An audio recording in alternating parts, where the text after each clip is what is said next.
नमस्कार दोस्तों, स्वागत है आपका। दोस्तों, क्या आपके भी दांतों में गैप है? तो आप इस वीडियो को अंत तक जरूर देखें।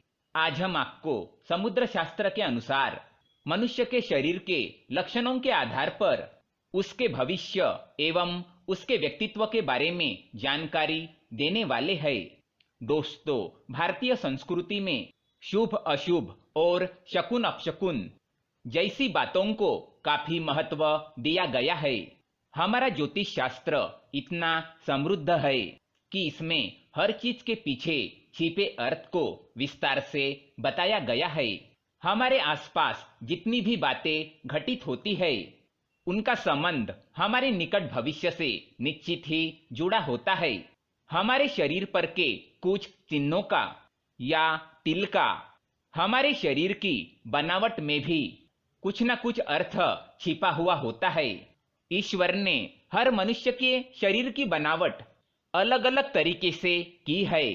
रंग रूप, स्वभाव, विचार शैली, परिस्थिति आदि सब एक दूसरे से भिन्न है।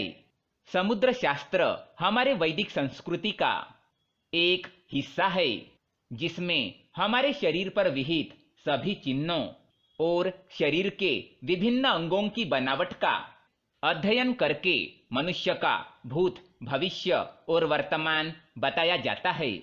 हमारे शरीर पर जितने भी निशान या ऐसी कुछ बातें होती है उससे हमें काफी कुछ पता चलता है। इनमें से कुछ निशान हमारे लिए लकी यानी कि सौभाग्य का प्रतीक होते हैं, तो कुछ अनलकी यानी दुर्भाग्य का कारण। चलिए आज हम आपको बताते हैं हमारे शरीर के कुछ ऐसे लकी चिन्हों और अंगों की बनावट के बारे में जिनका सीधा प्रभाव हमारे जीवन पर पड़ता है, या यूं कहे कि हमारे शरीर पर इनका होना हमारे लिए भाग्य की बात है।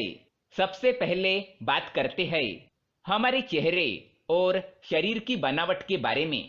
गोल चेहरे वाले लोग निश्चित ही भाग्यशाली होते हैं।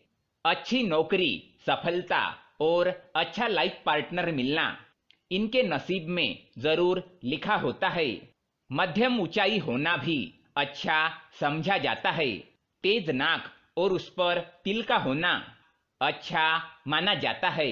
जिन लोगों के कान सामान्य से बड़े होते हैं वे भी अत्यंत भाग्यशाली होते हैं। चौड़ा और लंबा माथा, उस पर पड़ने वाली लकीरें भी हमारे सौभाग्य को दर्शाती है। यूं तो बालों का कम होना या गंजेपन को सुंदरता की दृष्टि से अच्छा नहीं माना जाता, परंतु ज्योतिष शास्त्र के दृष्टि से देखें तो गंजे लोग ज्यादा भाग्यशाली माने जाते हैं। महिलाओं की मांग सीधी होना भी अच्छा माना जाता है। अब हम बात करते हैं हमारे चेहरे और शरीर के अन्य भागों पर जन्म से ही जो तिल होते हैं उनकी। ये जो तिल होते हैं शरीर पर उनकी स्थिति के अनुसार उनका अर्थ होता है। जैसे कि माथे के बीचों बीच तिल हमारे लिए लकी होता है। इसी प्रकार हथेली, दाएं गाल, दाई आंख इत्यादि पर जो तिल होते हैं वो हमारे लिए खास होते हैं।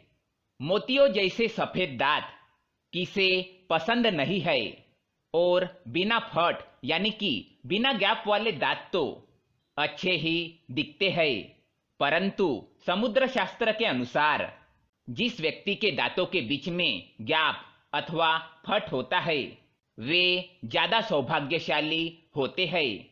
नौकरी में उच्च पद पर आसीन ये व्यक्ति आर्थिक दृष्टि से भी सफल होते हैं। इसी प्रकार जिनके दांत थोड़े से बाहर निकले होते हैं वे थोड़े जिद्दी और ज्यादा बोलने वाले होते हैं, पर भाग्यशाली भी होते हैं। अब बात करते हैं हथेली और तलों की। हथेली और तलवे यदि हमेशा कोमल, गुलाबी और समतल रहते हो, साथ ही हथेली का मध्य भाग उठा हुआ और रेखाएं भी स्पष्ट हो, तो व्यक्ति भाग्यशाली होता है। लंबी और पतली उंगलियां भी भाग्य की दृष्टि से अच्छी मानी गई है। पैरों के तलों पर सूर्य, चंद्र, नक्षत्र, कमल, शंख चक्र या ध्वज जैसी आकृति हो तो ये अत्यंत भाग्यशाली, ऐश्वर्यशाली और राजा के समान जीवन होने की निशानी है। जिस स्त्री और पुरुषों की नाभि गहरी होती है वे भी भाग्यशाली होते हैं। अब बात करते हैं हमारे आंखों की। समुद्र शास्त्र के अनुसार हमारे आंखों से भी हमारे व्यक्तित्व का पता आसानी से लगाया जा सकता है। गहरी काली और बड़े आंखों वाले लोग बुद्धिमान और धनवान होते हैं। इसी तरह घनी और आपस में जुड़ी हुई भुएं अच्छे भाग्य की निशानी है। दोस्तों, ये सब हमारे शरीर की बनावट और निशानियों को ध्यान में रखकर शास्त्रों में वर्णित बातें हैं। अपवाद तो हर जगह होते हैं, यहाँ भी होना स्वाभाविक है। क्या आपके भी दांतों के बीच में गैप है? तो हमें कमेंट में अवश्य बताएं। अगर ये जानकारी आपको पसंद आए तो वीडियो को लाइक करें, साथ ही चैनल को सब्सक्राइब करें ताकि ऐसे ही जानकारी वाले वीडियो आप देख सके। धन्यवाद।